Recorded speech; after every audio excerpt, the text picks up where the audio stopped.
Assalamualaikum warahmatullahi wabarakatuh.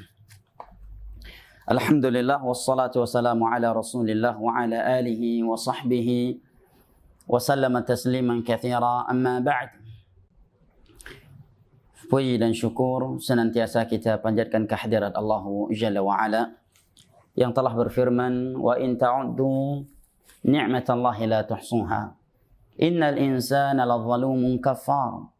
Dan kalaulah kalian ingin menghitung-hitung akan nikmat Allah atas kalian, la tuhsuha, niscaya kalian tidak akan mampu menghitungnya. Innal insana ladzalumun kafar, sesungguhnya manusia itu pelaku kezaliman dan kekufuran.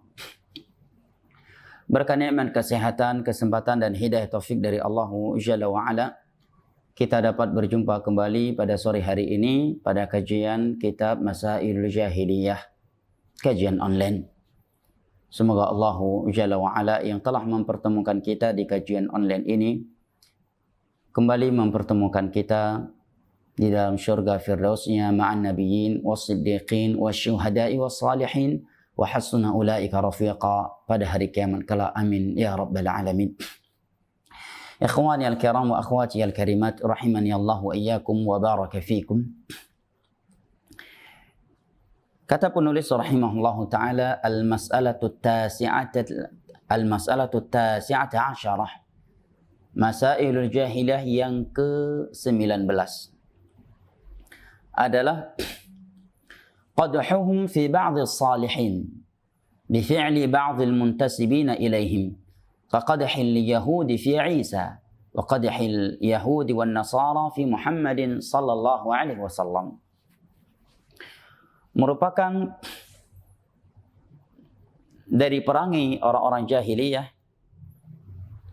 adalah mereka mencela sebagian orang-orang saleh karena perbuatan sebagian orang yang menisbatkan diri mereka kepada orang-orang saleh tersebut. Seperti celaan orang-orang Yahudi terhadap Nabi Isa alaihi salam, dengan tingkah laku, perbuatan atau sikap sebagian orang-orang yang mengikuti Nabi Isa alaihi salam atau yang mengaku mengikuti Nabi Isa alaihi salam. Wa qadhil yahudi wan nasara, demikian pula celaan Yahudi dan Nasara terhadap Nabi Muhammad sallallahu alaihi wasallam karena perbuatan atau sikap sebagian orang yang mengaku umat Nabi Muhammad sallallahu alaihi wasallam. Ini merupakan di antara perangai orang-orang jahiliyah.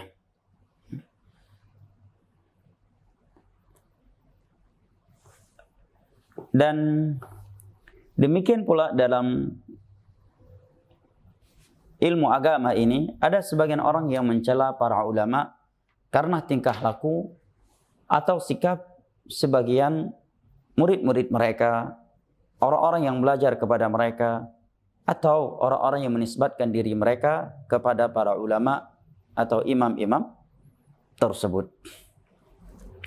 Maka yang menjadi patokan atau semestinya yang menjadi patokan seseorang itu dalam menilai adalah ilmu agama yang berdasarkan Al-Quranul Karim dan hadis dari Nabi sallallahu alaihi wasallam dengan pemahaman para sahabat Nabi sallallahu alaihi wasallam. Jangan karena ada orang yang bersikap buruk dari orang-orang yang mengaku muslim atau beragama muslim membuat kita mencela agama Islam itu sendiri. Ini merupakan perangai orang-orang jahiliyah.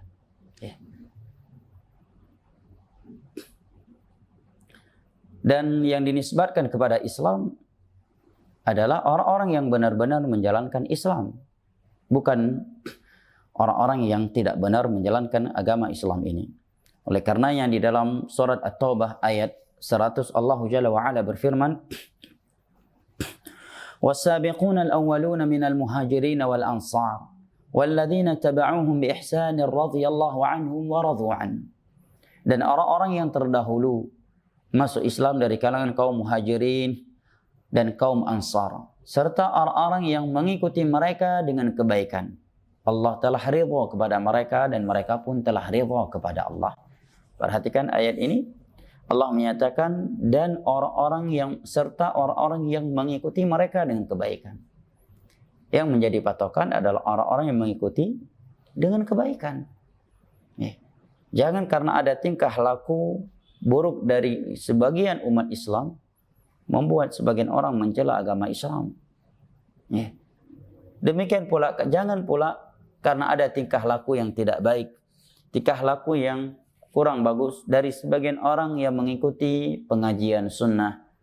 Mungkin karena dia yang baru belajar, atau karena dia sebagai anak Adam yang tak suci dan tak maksum dari yang namanya kesalahan, membuat kita mencela kajian sunnah, membuat kita menjauhi kajian sunnah. Ini merupakan prinsip yang tidak tepat. Bahkan ini merupakan perangai orang-orang jahiliyah, mencela orang-orang saleh karena tingkah laku sebagian orang yang menisbatkan diri mereka kepada orang-orang saleh tersebut. Mencela seorang ustadz karena tingkah laku sebagian orang-orang yang menisbatkan diri mereka kepada ustadz tersebut atau kepada para ulama. Ini Masailul Jahiliyah yang ke-19.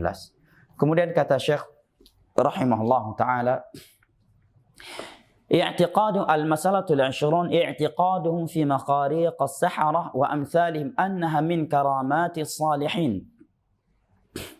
ونسبته إلى الأنبياء كما نسبوه إلى سليمان عليه السلام. Orang-orang jahiliyah meyakini bahwa kemampuan luar biasa yang muncul dari tukang sihir dan yang semisal dengannya sebagai karamat orang-orang saleh dan menisbatkannya kepada para nabi. Kama nasabuhu li Sulaiman alaihi salam, sebagaimana mereka telah menisbatkan sihir kepada Nabi Sulaiman alaihi salam. Ini diantara perangai buruk orang-orang jahiliyah. Sebuah kemampuan luar biasa yang muncul dari sebagian tukang sihir, dari para dukun, mereka menamakannya sebagai karamat aulia. Karamah itu adalah sebuah kemampuan atau sesuatu yang di luar biasa, suatu kemampuan atau suatu di luar biasa yang muncul di tangan orang saleh, bertakwa dan beriman kepada Allah Jalla wa Ala. Ini disebut dengan karamah yang Allah berikan kepada seorang wali, atau kepada para nabi. Sebagai tujuannya, sebagai argumen dari Allah Jalla wa Ala terhadap agamanya, atau dikarenakan kebutuhan kaum muslimin. Di antara bentuk karamah yang Allah Jalla wa Ala berikan adalah karamah yang Allah berikan kepada Maryam alaihi salam, yang Allah sebutkan di dalam surat Ali Imran. Tatkala Nabi Zakaria alaihi salam masuk menemui Maryam, beliau mendapatkan di mihrab Maryam ada buah-buahan. Sementara Maryam alaihi salam tidak mencarinya dan beliau hanya fokus beribadah kepada Allah Jalla wa Ala. Demikian juga karamah yang Allah berikan kepada Ashabul Kahfi. Mereka tidur di waktu yang cukup lama yang Allah terangkan di dalam surat Al-Kahfi. Kemudian mereka bangun dalam keadaan sehat dan tubuh mereka masih seperti biasa, tidak dimakan oleh tanah yang mereka tidur di atasnya. Nah, juga karamah yang Allah Jalla wa Ala berikan kepada Nabi Khidir alaihi salam, Demikian pula kepada beberapa sahabat Nabi SAW di masa itu. Di antara mereka ada yang ketika berjalan di malam hari keluar cahaya dari kakinya dan dia sendiri tidak menyadarinya.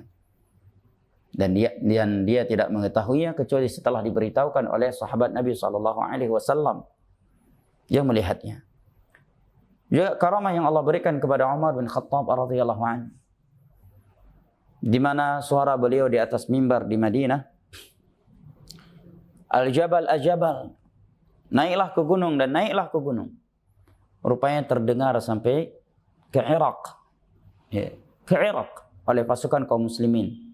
maka mereka pun langsung naik ke gunung sehingga selamat dari kejaran atau pembantaian musuh-musuh Islam saat itu. Demikian juga karamah yang Allah berikan kepada para ulama Islam yang benar-benar beriman di atas tauhid, beriman dengan benar dan bertakwa kepada Allah sepanjang sejarah Islam. Dan kata Syekhul Islam Ibn Taimiyah rahimahullahu ta'ala, bahwa merupakan a'zamul karamat al-istiqamah ala dinillah. Merupakan karamah yang paling mulia, yang paling besar dari Allah adalah istiqamah di atas agama Allah Jalla wa'ala. Nah, di antara perangai orang-orang jahiliyah, mereka meyakini dan menamakan kemampuan di luar biasa yang muncul dari tukang sihir dan para dukun sebagai karamah. Apakah mampu berjalan di atas udara, ya, atau terbang di udara, atau berjalan di atas air, atau kebal ketika ditusuk, atau yang semisal dengannya. Dan ada sebuah kaidah yang pernah saya sebutkan di pertemuan sebelumnya di kajian kitab ini. Faedah yang saya dapatkan dari Al-Allamah Asy-Syaikh Abdul Razak bin Abdul Muhsin Al-Abbad, yang beliau nukilkan dari kitab Hadil Arwah karya Al-Imam Ibnul Qayyim rahimahullahu ta'ala. Ada 3 tanda utama yang dengannya kita dapat menilai dan mengetahui seseorang itu sebagai wali Allah ataukah bukan. Ya. Dengan 3 perkara tersebut, kita langsung dapat memastikan seseorang itu wali Allah ataukah bukan. Yang pertama, hubbuhu lis-sunnah wa ahliha. Dia dikenal sebagai orang yang mencintai sunnah Rasulullah sallallahu alaihi wasallam dan orang-orang yang mengikuti sunnah Rasulullah sallallahu alaihi wasallam. Maka bagaimana mungkin dikatakan sebagai wali orang yang menyuruh kepada bid'ah dengan mencampakkan sunnah Rasulullah sallallahu alaihi wasallam, dan mencintai ahlul bid'ah dengan membenci orang-orang yang mengikuti sunnah Rasulullah sallallahu alaihi wasallam. Yang kedua, kata beliau, dia adalah orang yang mentauhidkan Allah Jalla wa ala. Mentauhidkan Allah Jalla wa ala. Meninggalkan syirik dan meninggalkan syirik. Yang ketiga adalah da'watuhum ila Allah ikhlasan wa da'watuhum ila Rasulillah sallallahu alaihi wasallam mutaba'atan. Mereka adalah orang yang menyuruh kepada tauhid dan menyuruh kepada sunnah Rasulullah sallallahu alaihi wasallam. Dengan 3 perkara ini kita dapat memastikan seseorang itu sebagai wali Allah ataukah bukan. Yang berikutnya perlu diketahui bahwa yang namanya wali Allah itu bukanlah orang-orang yang telah melewati suatu tarikat-tarikat tertentu yang tidak semua atau keumuman manusia tidak mampu mengikutinya, dengan betapa di suatu tempat ya, melakukan suatu ibadah yang tidak pernah dianjurkan oleh Rasulullah sallallahu alaihi wasallam. Akan tetapi wali Allah itu adalah orang yang beriman dan bertakwa kepada Allah. Allah sebutkan di dalam surat Yunus dengan firman-Nya, ala inna awliya Allah la khaufun alaihim wa la hum yahzanun.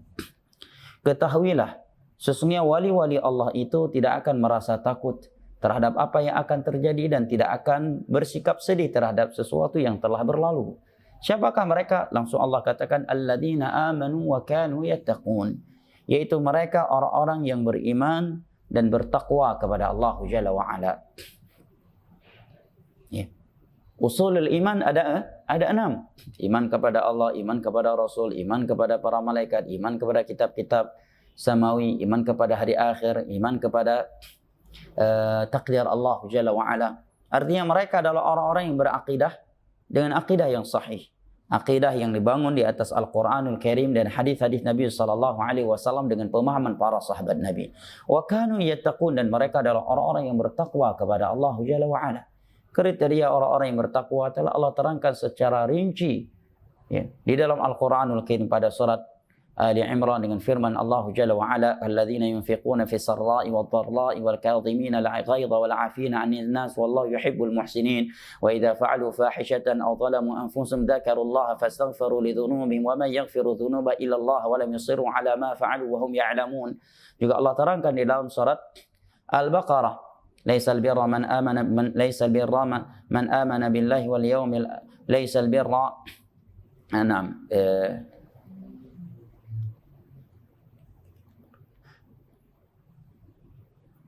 Allah menyatakan walakinnal birra man amana billahi wal yawmil akhir wal kitabi wan nabiyyin wal malaikata wan nabiyyin wa atal mala ala hubbihi dhawil qurba wal yatama wal masakin wa ibni sabil wasailin wa fir riqabi wa aqama as-salah wa ata az-zakah wal mufuna bi'ahdihim idza 'ahadu was-sabirina fil ba'sa'i wad dharra'i wa hina al-ba's ulaika alladhina sadaqu wa ulaika humul muttaqun.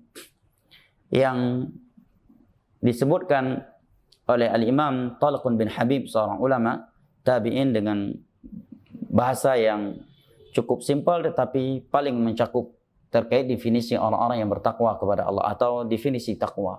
Kata beliau, at-taqwa an ta'mala bi ta'atillah ala nuri min Allah tarju thawab Allah wa an tatruka ma'siyat Allah ala nuri min Allah takhafu iqab Allah. Takwa itu adalah engkau melakukan suatu ketaatan kepada Allah di atas dasar ilmu agama, bukan ikut-ikutan, tetapi karena engkau mengetahui ibadah tersebut ada dalilnya dari Al-Quranul Karim atau sunnah Rasulullah sallallahu alaihi wasallam, dan engkau meninggalkan maksiat kepada Allah karena takut kepada Allah, melakukan ibadah karena mengharap pahala di sisi Allah, dan meninggalkan maksiat kepada Allah di atas ilmu, mengetahui karena mengetahui hal tersebut terlarang dalam agama ini. Takhafu iqab Allah, karena takut kepada iqab Allah Jalla wa Ala. Maka jika karamah itu muncul dari orang-orang yang beriman, bertakwa kepada Allah, dia mentauhidkan Allah, dia mengikuti sunnah Rasulullah sallallahu alaihi wasallam, maka kita benarkan.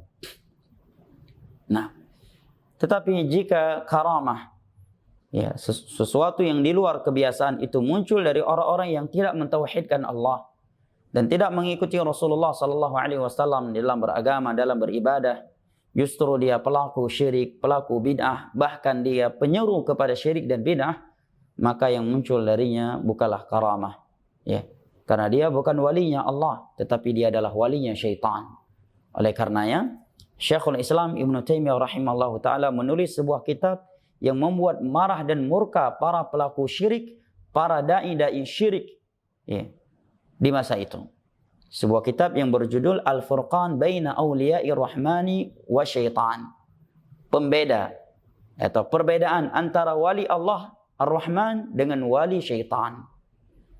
Nah, dan disebutkan oleh Al-Imam Syafi'i rahimahullahu taala, "Idza ra'aita rajulan yamshi fawqa al-ma' wa yatiru fil hawa fala tusaddiquhu hatta ta'riduhu 'ala al-kitab was sunnah." Jika engkau melihat seseorang yang mampu berjalan di atas air dan mampu terbang di angkasa, maka jangan langsung engkau benarkan ia, tetapi hendaknya engkau timbangkan akidah dan ibadahnya terlebih dahulu dengan Al-Quran dan As-Sunnah. Jika akidahnya sesuai dengan akidah Al-Quran dan As-Sunnah, prinsip beragamanya, tata cara ibadahnya sesuai dengan sunnah Rasulullah sallallahu alaihi wasallam, maka itu mungkin karamah dari Allah. Tapi kalau dia bukan orang yang sesuai dengan yang akidahnya dan ibadahnya sesuai dengan Al-Quran dan As-Sunnah, maka itu wali syaitan, bukan walinya Allah Jalla wa Ala. Nah, dan di antara sifat wali Allah Jalla wa Ala itu, mereka adalah orang-orang yang tawadhu. Tawadhu. Allah berfirman di dalam Al-Quranul Karim pada surat Al-Furqan, "Yamshuna 'alal ardi hawnan wa ibadur rahmani alladhina yamshuna fil ardi hawnan wa idza khatabahumul jahiluna qalu salama." Mereka berjalan di atas permukaan bumi dalam keadaan rendah hati, tidak bersikap sombong, tidak bersikap angkuh, ya, karena dia sebagai orang yang alim, sebagai orang yang saleh. Dan perlu diketahui bahwa tidak ada pendidikan khusus mempelajari karamah. Tidak pernah dikenal Ya, diketahui dari kalangan para sahabat Nabi yang datang kepada Nabi dari tempat yang jauh khusus untuk belajar karamah. Belajar agar bisa kebal, belajar agar bisa mengetahui atau menebak perkara-perkara gaib, belajar untuk bisa mengobati orang, ya, cara pulih urang, cara ubat urang dari jarak jauh, ya. Tayyib. Demikian pula tidak ada dari kalangan para sahabat, para tabi'in yang belajar kepada para sahabat Nabi khusus untuk pelajari karamah. Berbulan-bulan duduk bersimpu kepada seorang guru belajar cara mengobati orang dari jarak jauh, cara menebak perkara gaib, cara mengetahui barang hilang, cara mendapatkan ilmu kebal, ya. Jika ada orang yang mengaku wali tetapi dia memiliki pembelajaran yang seperti itu, ya, menerima orang-orang belajar kepadanya dengan alasan belajar karamah, ya, yang mereka pelajari adalah agar bisa kebal dari tembakan, ya, kebal dari senjata tajam, mengetahui perkara gaib, menebak perkara-perkara yang hilang, ya, maka ketahuilah itu dukun, itu tukang sihir, bukan wali Allah. Itu tukang sihir, itu dukun. Dukun tetap dukun, walaupun pakai jubah, walaupun pakai sorban, ya, dukun tetap dukun. Ya. Tatkala dia mengaku tahu perkara gaib, ya, dia tahu mengaku kebal dari senjata tajam, ya, mengaku bisa menebak, ya, jodoh si fulan dan alan dari perkara-perkara gaib, itu dukun walaupun dipanggil Pak Kiai, walaupun dipanggil Pak Ustadz, ya. Atau bisa menebak masa depan seseorang, itu dukun atau tukang sihir. Yang apabila kita datang kepadanya dan percaya kepada ucapannya, maka kita murtad dan batal Islam kita. Karena Nabi SAW bersabda, "Man ata kahinan aw arrafan fasaddaqahu bima yaqul faqad kafara bima unzila ala Muhammad." Barang siapa yang datang kepada tukang dukun atau arraf, tukang ramal, karena nama kamu ini, tanggal lahir kamu ini, maka dan sedangkan calon kamu tanggal lahirnya ini dan ini, berarti kalian berdua nggak cocok. Itu arraf. Ya. Yang pada hakikatnya semua mereka mengaku tahu perkara gaib. Maka kata Nabi, barang siapa yang mendatangi dukun dan tukang ramal kemudian percaya kepada ucapan mereka, maka sungguh dia telah kufur terhadap syariat yang Allah turunkan kepada Nabi Muhammad sallallahu alaihi wasallam. Karena dalam agama kita diperintahkan untuk mengkufuri dukun, tukang sihir dan tukang ramal. Walaupun pakai jubah, walaupun dia pakai sorban, walaupun ada buah tasbih, biji tasbih di tangannya, walaupun dia menyatakan biji tasbih tersebut terbuat dari Ka'bah, beli di Mekah, betul bisa jadi, tapi barangnya dari Turki dan Tanah Abang itu, nggak ada tempat pabrik buah tasbih di Mekah. Dan kalau ada, kenapa emangnya? Apakah menjadi keramat begitu? Ya. Allahul musta'an. Ya. Tapi banyak orang sekarang percaya kepada dukun, kepada tukang ramal, ya, disebabkan mereka berjubah, disebabkan mereka dipanggil ustadz, ya, terkadang mereka mengkelabui dengan diawali dengan ayat-ayat, membaca ayat-ayat suci Al-Quran, ya, diawali dengan ceramah agama. Ingat kaedahnya, jika dia sudah mulai mengaku tahu perkara gaib, menebak perkara-perkara gaib, mulai meramal, ya, mulai membuka tabir gaib, ya, seperti menebak, ya, bulan sial dengan bulan yang bukan sial, ini bulan yang cocok untuk menikah, ini bulan cocok untuk bekerja, buka usaha, itu dukun, itu tukang ramal, walaupun dipanggil Pak Kiai, dipanggil Tengku, dipanggil Ustadz, dipanggil Habib, dukun, tukang ramal. Jangan percaya dan jangan datangi. Barang siapa yang telah mendatanginya, hendaknya memohon ampunan kepada Allah dan bertobat kepada Allah. Inna Allah yaqbalu taubatal abdi ma lam yugharghir. Allah akan senantiasa menerima taubat seorang hamba, ya, selama ia belum ghargharah, ya, nyawa yang dicabut darinya belum sampai kerongkongannya atau belum datang azab yang mematikan. Nah, orang-orang jahiliyah dahulu, mereka menganggap dan menamakan sesuatu yang di luar biasa yang muncul dari para dukun dan tukang sihir, seperti kebal dari senjata tajam dan seterusnya, mampu berjalan di atas air. Mereka nisbatkan itu kepada, mereka katakan itu karamah. Karena kalimat karamah adalah kalimat yang positif. Ya. Seperti yang dilakukan oleh sebagian ahli tahrif sekarang. Mereka menamakan tahrif mereka dengan ta'wil. Karena tahrif ya adalah kata yang negatif. Ya, sementara ta'wil asal penggunaannya bermakna positif, bermakna tafsir. Demikian pula dalam hal ini ya. Yang itu khawariqul 'adah. Sesuatu yang di luar biasa yang muncul dari para dukun, para tukang sihir dinamakan oleh sebagian orang sebagai karamah. Bahkan sebagian orang yang dikatakan dia memiliki karamah aulia, kita lihat, jangankan dikatakan wali, dikatakan muslim biasa aja dia nggak cocok. Kurang tepat. Kenapa? Nggak sholat 5 waktu. Ya. Atau tidak melakukan sholat 5 waktu berjamaah. Ya. Tanpa udzur syar'i. Dia perokok, badannya jorok, jarang mandi. Sementara Islam adalah agama yang menyuruh penganutnya untuk bersih. Ya, hidup bersih, berpenampilan bagus. Bukankah Nabi SAW menyatakan, hubbiba ilayya minad dunya at-thib wan nisa? Nabi itu sangat mencintai wangian. Ya. Jorok ya. Bahkan sebagian mereka dikatakan wali Allah dalam keadaan dia menampakkan auratnya. Ya. Dengan merokok, pakaian yang kotor, kusut, bau, enggak salat 5 waktu, ya. Sambil merokok ya dengan celana pendek yang menampakkan sebagian pahanya, dan paha khilaf di antara ulama dia aurat ataukah bukan di kalangan fuqaha. Tapi mayoritas ulama Syafi'i menyatakan itu aurat. Ya. Sambil merokok orang datang kepadanya melahap berkahnya. Dan dengan mudahnya sebagian orang menyatakan ini cicitnya Rasulullah, cicitnya Rasulullah. Air bekas minumnya diperebutkan. Ini menerangkan kepada kita ikhwanil kiram wa akhwatil karimat rahimani Allah wa iyyakum besarnya hidayah sunnah. Ya. Andai kata Allah Jalla wa Ala tidak memberikan hidayah tauhid dan as-sunnah kepada sebagian hamba-Nya, niscaya mereka akan melakukan hal yang seperti itu.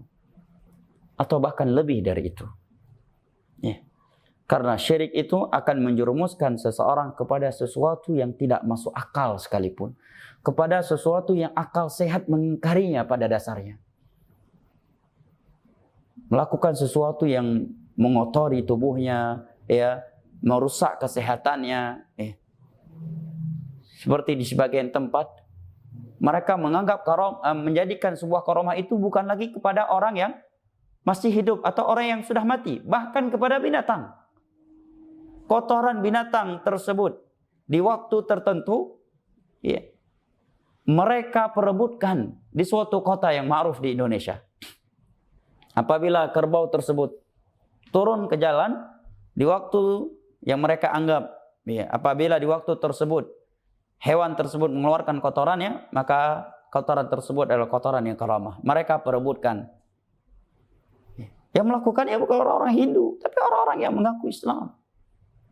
Ini menerangkan kepada kita betapa besar dan mahalnya hidayah dari Allah. Maka hendaknya kita selalu bersyukur kepada Allah Jalla wa Ala atas nikmat tauhid dan nikmat as-sunnah. Demi Allah, nikmat tauhid dan as-sunnah tidak bisa dan tidak akan dapat dinilai dengan dunia beserta isinya. Orang yang berada di atas tauhid dan di atas sunnah adalah manusia yang paling merdeka di dunia ini. Mereka adalah manusia yang paling bahagia dan gembira hatinya serta tentram jiwanya. Sekalipun dia orang yang miskin, sekalipun orang lain melihat dia dari luar, orang yang miskin, orang yang kiri, orang yang bangkrut, orang yang nggak punya apa-apa dari sisi dunianya. Tetapi karena tauhid dan sunnah yang menancap di dalam hatinya, dia menjadi orang yang paling merdeka. Di saat orang lain diperbudak oleh kesyirikan dan kebedaan, dia menjadi orang yang paling bahagia, paling tentram, paling tenang hatinya, jiwanya, karena tauhid dan as-sunnah. Di saat manusia berada di dalam kebimbangan, dia berada di atas cahaya yang terang benderang dari Al-Quranul Karim dan hadis-hadis Nabi SAW dengan pemahaman para salaf yang dibimbing oleh para ulama. Nah, berikutnya al-mas'alatul hadiyatu wal 'ishrun. Perkara jahiliyah yang ke-21 adalah ta'abbuduhum bil muka'i wat tasdiyah. Orang-orang jahiliyah dahulu itu beribadah dengan cara siulan dan bertepuk tangan. Ini cara ibadah mereka orang-orang jahiliyah. Tapi sungguh miris, menyedihkan dan sangat disayangkan. Metode ini justru dijadikan sebagai metode ibadah yang indah oleh sebagian kaum muslimin. Mereka berzikir dan bersiul-siul, berjoget-joget, ya, bergoyang-goyang, menari-nari. La haula wala quwata illa billah. Padahal ini merupakan cara orang jahiliyah dalam beribadah. Hal ini Allah sebutkan di dalam Al-Quranul Karim. Pada surat Al-Anfal ayat ke-35. Allah berfirman, وَمَا كَانَ صَلَاتُهُمْ عِنْدَ الْبَيْتِ إِلَّا مُكَاءً وَتَصْدِيَةً. Tidaklah salat mereka, ibadah mereka di sisi Ka'bah kecuali dengan mukaan, siulan, bersiul. Wa tasdiyah, dan dengan bertepuk tangan. Ya. Ini mereka jahiliyah dan menganggap itu sebagai ibadah yang mereka lakukan. Ya. Kemudian Syekh Muhammad bin Shalih Al-Utsaimin, Syekh Shalih Al-Fauzan mengeluarkan sebuah faedah dari pembahasan ini. Kata beliau, wa min huna yu'khadhu tahrimu hataini al-khaslataini as-safir wat-tasfiq. Oleh karena inilah dua perbuatan ini diharamkan dalam agama kita. Bersiul dan bertepuk tangan. Wa in lam yaqsudil insanu bihima ibadah. Walaupun seorang tidak berniat ibadah dengan melakukan siulan atau tepuk tangan, tetap diharamkan. Li'anna fi dzalika tashabbuhan bil musyrikin. Karena perbuatan tersebut menyerupai kebiasaan kaum musyrikin dalam beribadah. Karena perkara tasyabbuh itu tidak harus dengan adanya tujuan untuk bertasyabbuh. Selama suatu perbuatan yang kita lakukan itu bertasyabbuh dengan orang-orang kafir, walaupun kita tidak bertujuan bertasyabbuh, maka itu adalah tetap perbuatan yang haram. Kata Syekh, wa min huna yu'khadhu tahrimu hataini al-khaslataini as-safir wat-tasfiq. Dari sinilah diharamkan perbuatan ini, bersiul dan bertepuk tangan. Wa in lam yaqsudil insanu bihimal ibadah, walaupun ketika seorang melakukan dua perbuatan tersebut tidak bertujuan ibadah dengannya. Kenapa tetap diharamkan? Li anna fi dzalika tashabbuhan bil musyrikin. Karena hal itu menyerupai kaum musyrikin, apalagi dia melakukan dua perkara ini pada ibadah, suatu ibadah, dan menjadikannya sebagai metode dalam ibadah, maka dosanya jauh lebih keras. Nah, kemudian kata Syekh, wat tasfiq innama abahahu an-nabiy sallallahu alaihi wasallam lin nisa'i khassatan 'inda al-hajah. Tepuk tangan itu hanya dibolehkan oleh Nabi sallallahu alaihi wasallam untuk kaum wanita saja. Kapan? Hal itu 'inda al-hajah, yaitu tatkala dibutuhkan. Katanbihil imam idza saha fi shalah. Seperti ketika imam lupa di dalam salat, maka makmum kaum wanita yang ingin menegur imam, mereka menegurnya dengan menepuk, ya, bertepuk tangan, bukan dengan mengucapkan subhanallah. Bedanya kalau makmumnya laki-laki, maka mereka mengingatkan imam dengan mengucapkan subhanallah, sebagaimana dalam hadis Abu Hurairah radhiyallahu an yang diriwayatkan oleh Imam Al-Bukhari dan Muslim. Nabi sallallahu alaihi wasallam bersabda, at-tasbihu lirrijal wat-tasfiqu lin-nisa. Kata subhanallah untuk mengingatkan imam itu diucapkan oleh kaum lelaki. Adapun bertepuk kaum wanita maka dengan menepuk tangan mereka. Juga di dalam hadis Sahal bin Sa'ad As-Sa'idi radhiyallahu an yang diriwayatkan oleh Imam Al-Bukhari dan Muslim, ya, Nabi menyebutkan apabila seorang makmum ingin menegur imamnya, falyusabbih, hendaknya dia mengucapkan subhanallah. Wa innamat tasfiq lin-nisa. Ya. Adapun menepuk tangan, ya, ataukah menepuk paha itu khusus untuk kaum wanita. 6. Sungguh banyak perkara jahiliyah yang sebagian kaum muslimin terjerumus ke dalamnya, mereka sadari ataukah tidak. Semoga Allah Jalla wa Ala mengampuni dosa-dosa kita. Baik, untuk hari ini saya cukupkan sampai di sini. Kita masuk ke sesi tanya jawab. Barakallahu fikum.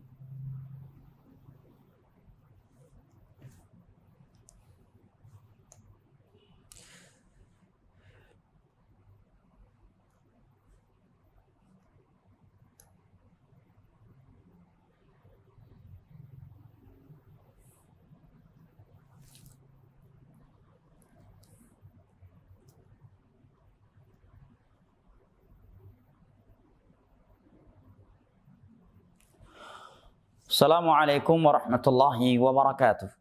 Waalaikumsalam warahmatullahi wabarakatuh. Izin bertanya Ustadz, bagaimana menyikapi istri yang belum mau diajak tinggal bersama dan memaksa saya untuk ditinggal di rumah orang tuanya, padahal Anda ingin tinggal mandiri? Jazakallahu khairan. Kalau Anda telah dipaksa oleh seorang istri untuk mengambil suatu kebijakan, berarti Anda belum sukses menjadi seorang pemimpin. Karena bagaimana mungkin pemimpin dipaksa oleh yang dipimpinnya? Biasanya pemimpin yang memaksa orang yang ia pimpin.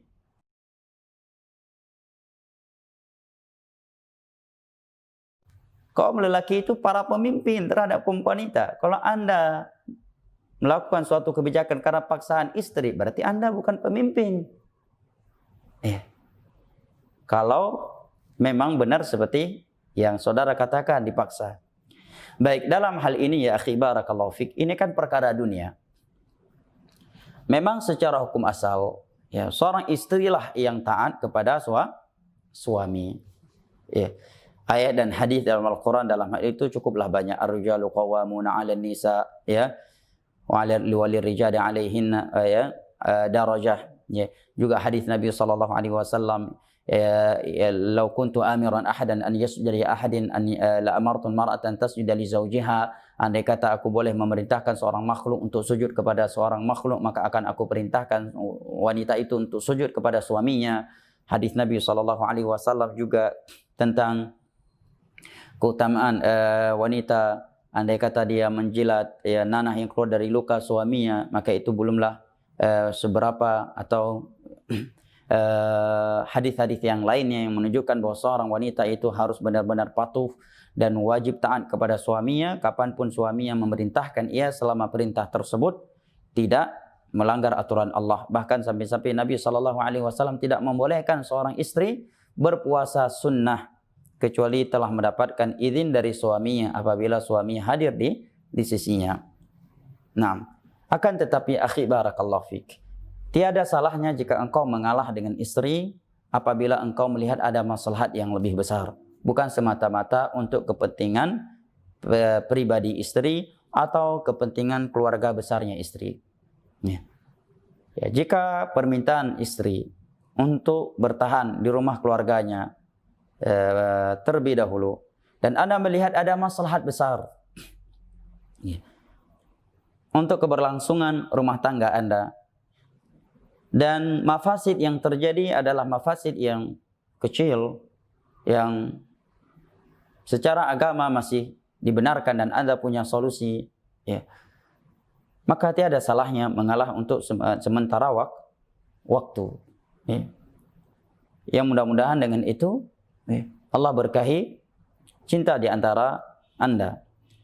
Tetapi jika Anda melihat secara nilai-nilai agama, Anda sudah tidak mungkin lagi bertahan di rumah keluarganya. Ini jika Anda bertahan di rumah keluarganya, banyak nilai-nilai agama yang harus Anda langgar, atau tidak baik terhadap pendidikan anak-anak Anda, atau untuk karakter istri antum, maka dalam kondisi yang seperti ini Anda jangan mengalah untuk tetap tinggal di rumah keluarga si istri. Apalagi Anda sudah memiliki rumah sendiri, apakah dengan membeli ataukah ngontrak. Bujuk si istri, nasihati dia. Nasihati si istri. Jika istri ini adalah istri yang durhaka, maka walillahilham, Allah Jalla wa'ala telah menjadikan talak sebagai solusi. Karena memang tidak dipungkiri, terkadang sebuah rumah tangga Ya. Atau kebahagiaan seorang itu terselesaikan dengan dia mentalak istrinya. Ya. Sekalipun pada hukum asal talak sesuatu yang tak terpuji. Kenapa? Karena talak itu bertentangan dari tujuan utama pernikahan. Akan tetapi hukum talak itu para ulama sebutkan terbagi menjadi 5. Terkadang menjadi wajib, terkadang berhukum menjadi sunnah, terkadang menjadi makruh, terkadang mubah, dan terkadang haram. Ya. Andai kata talak itu selalu haram, maka sungguh banyak manusia di sana yang tersiksa dengan pasangan hidupnya. Nah, barakallahu fiik.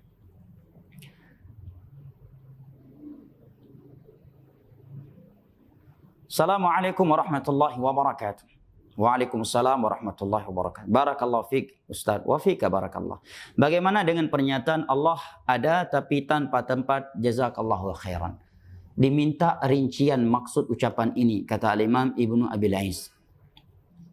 Di masa yang sudah penuh dengan fitnah, di masa yang sudah banyak penyimpangan takwil terhadap nama-nama dan sifat-sifat Allah, jika ada sebuah pernyataan umum yang ucapan tersebut kalau kita pertimbangkan bisa bermakna positif dan bisa bermakna negatif, dan ucapan tersebut tidak dikenal dari para salaf, dari kalangan para sahabat, para tabi'in dan tabi'un tabi'in, ya, atau dengan bahasa lain itu bukan istilah syar'i, maka sebelum menghukuminya hendaknya kita meminta rinciannya terlebih dahulu. Kita katakan kepadanya, apa yang engkau maksud?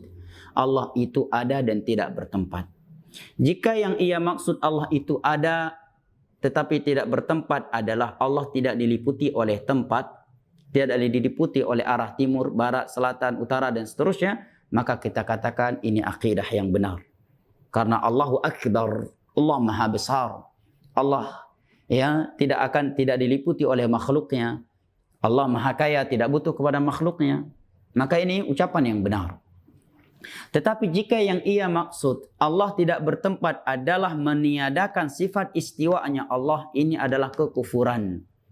Jika dia menolak istiwanya Allah Jalla wa'ala yang telah Allah tetapkan untuk dirinya di dalam Al-Quranul Karim, dalam 6 ayat dan hadis-hadis Nabi SAW, ijma' para sahabat, para tabi'in atau tabi'in tabi'in.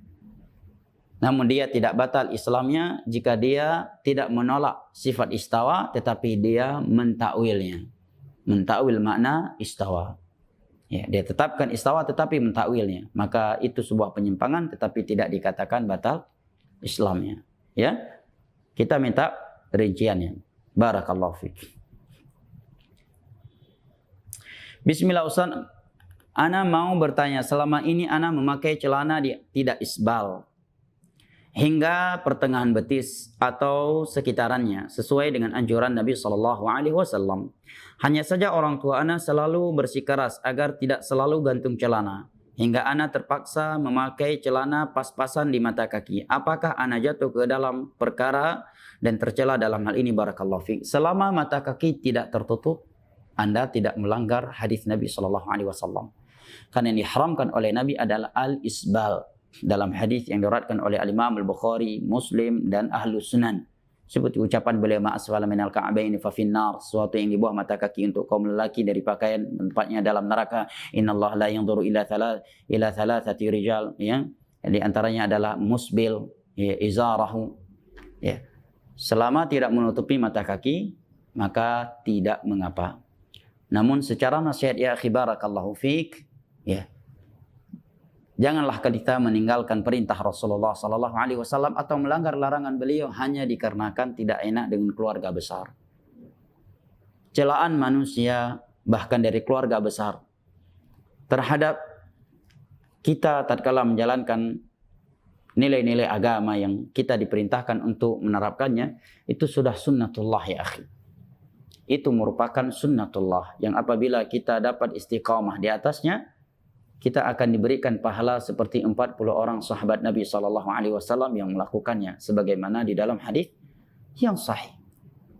Dan saudara memiliki banyak cara lain untuk berbakti kepada kedua orang tua.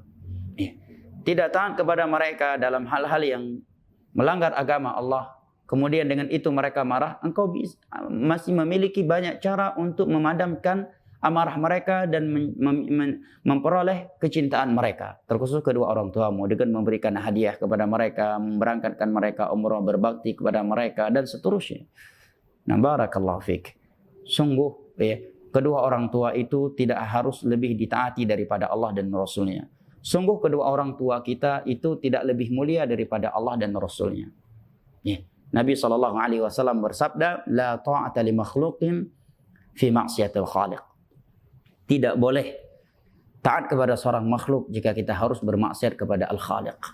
Nabi SAW bersabda, la yu'minu ahadukum hatta akuna ahabba ilaihi min walidihi wa waladihi wan nasi ajma'in. Sungguh salah satu di antara kalian belum dikatakan beriman sampai ia menjadikan aku lebih ia cintai daripada bapa, anak, dan seluruh manusia yang ada. Hadis datang dalam Bukhari dan Muslim. Ya. Barakallahu fiik. Pertanyaan berikutnya, Assalamualaikum Ustaz. Waalaikumsalam warahmatullahi wabarakatuh. Saya mau bertanya, bagaimana menyikapi penyakit yang sudah saya derita sejak kecil? Kadang saya suka sedih dan buruk sangka dengan Allah. Mohon jawabannya. Jazakallahu khairan. Barakallahu fiik. Yang pertama, akhi barakallahu fiik. Bersabar. Ya. Allah Jalla wa'ala menguji saudara dengan penyakit tersebut agar saudara beribadah kepada Allah dengan ibadah sabar.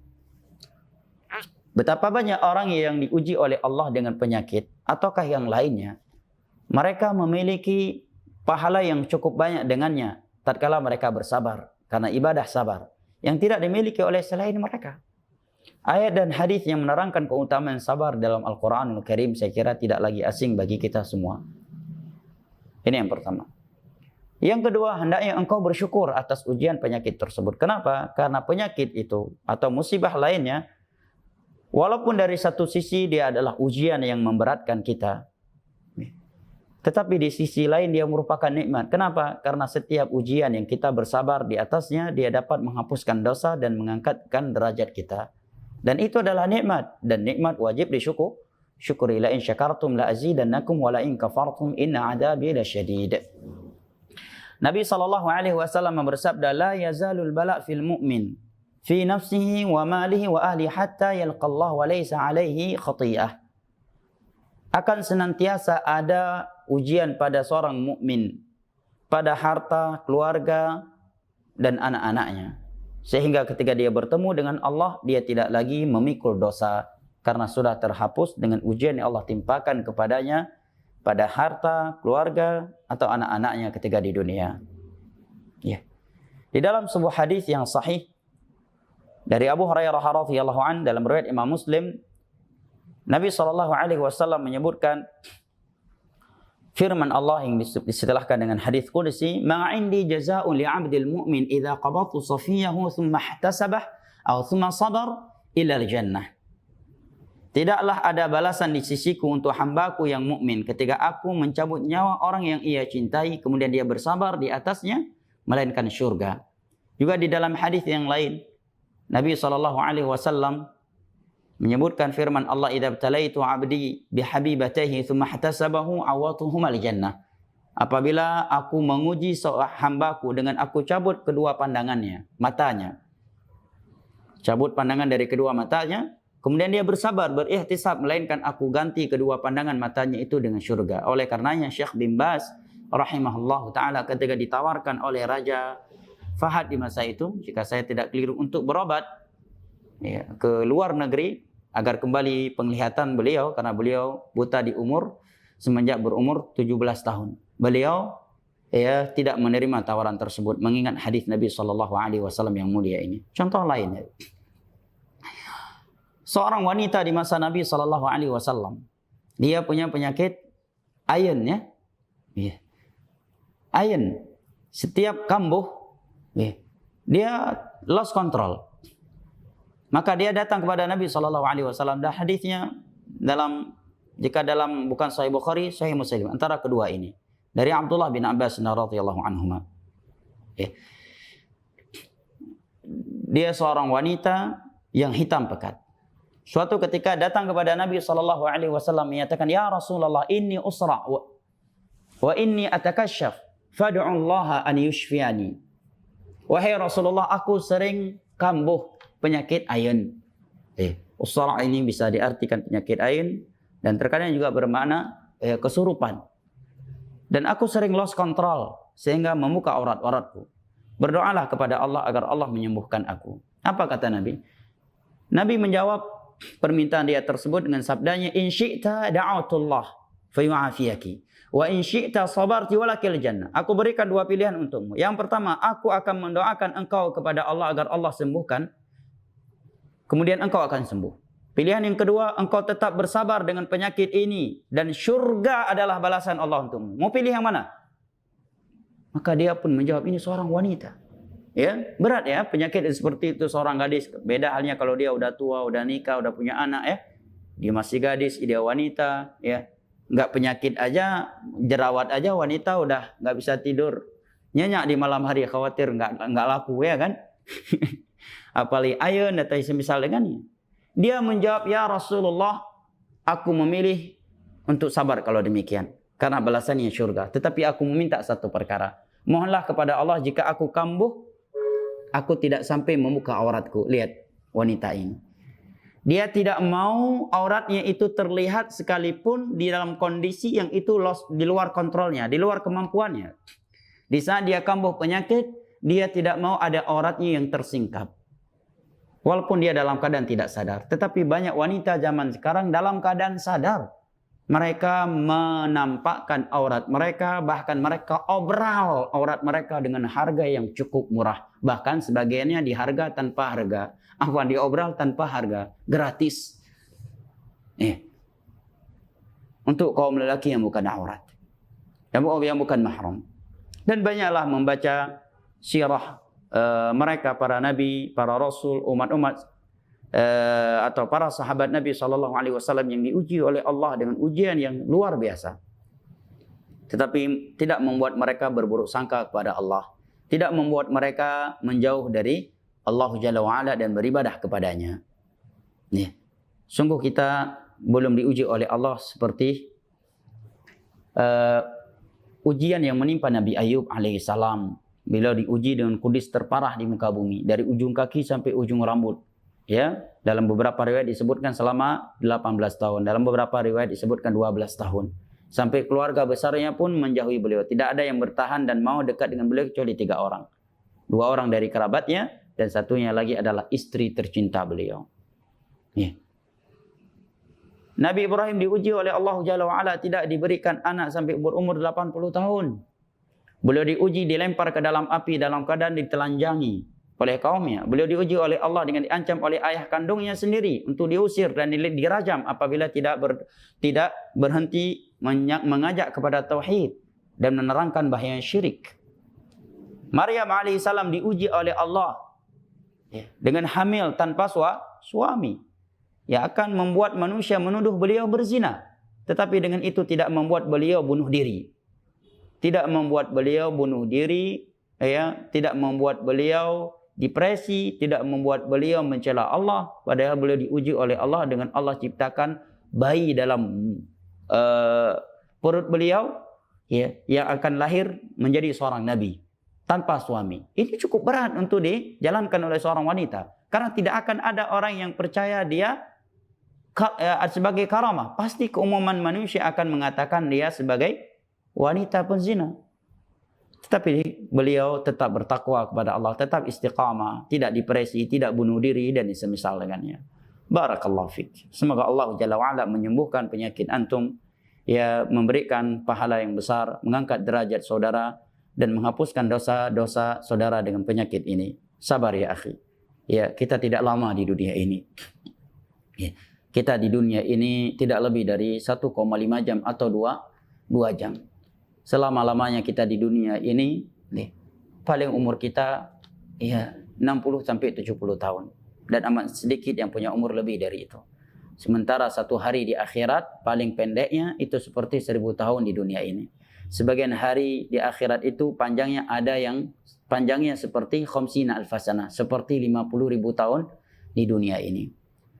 Sementara azab yang paling ringan dalam neraka Allah itu adalah diletakkan dua bara api di bawah kaki seorang hamba yang membuat otaknya mendidih dan meleleh. Sabar ya akhi, barakallahu fik. Di dunia adalah tempat ujian.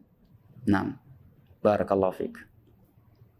Bismillah, ana Abdullah dari Kalimantan Barat. Barakallahu fik ya akhi Abdullah, Allah barik fik. Salam buat ikhwan yang ada di Kalbar. Ustaz, apa yang lebih dahulu dipelajari dari bahasa Arab?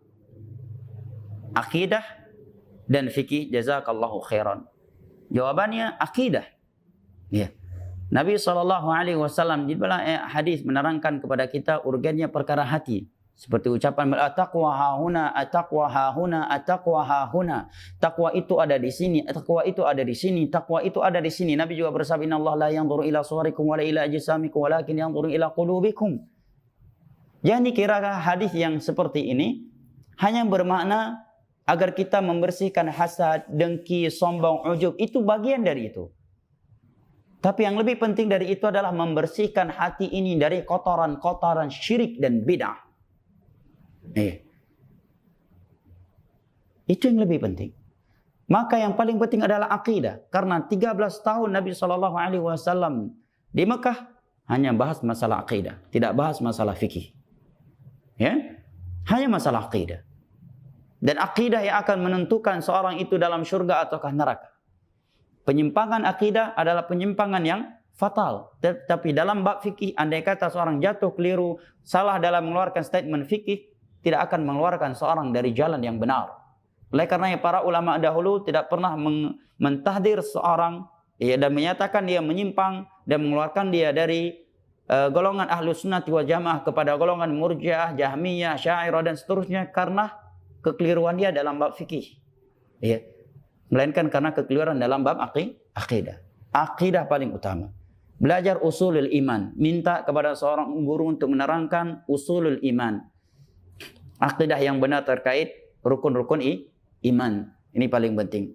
Apa saja rukun-rukun iman kepada Allah, apa saja rukun-rukun iman kepada para malaikat, rukun-rukun iman kepada para rasul, rukun-rukun iman kepada hari akhir, rukun-rukun iman kepada takdir, rukun-rukun iman kepada kitab-kitab Allah, ya. Syarat-syarat la ilaha illallah, rukun-rukun la ilaha illallah dan syahadat anna Muhammadar Rasul. Ini yang paling penting.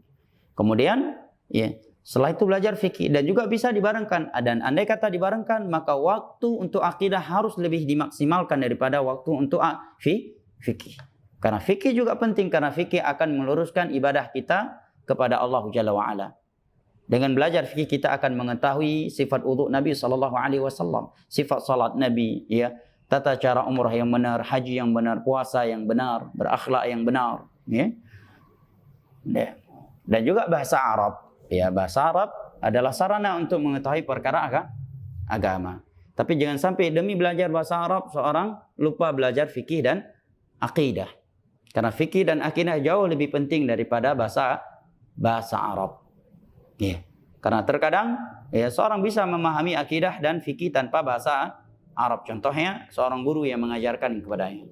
Setelah itu dia belajar bahasa Arab atau dia barengkan semua itu. Tetapi tetap pelajaran akidah harus lebih maksimal. Karena akidah lah yang akan menentukan kita berada di surga ataukah neraka. Akidah yang akan menjadi sebab kita selamat dari syirik, ya, dan khurafat. Nah, beberapa pertanyaan masih tersisa. Saya mohon maaf. InsyaAllah akan kita bacakan pada pertemuan berikutnya. Semoga Allah Jalla wa'ala senantiasa memberikan ampunan dan taufiknya kepada kita. Barakallahu fikum.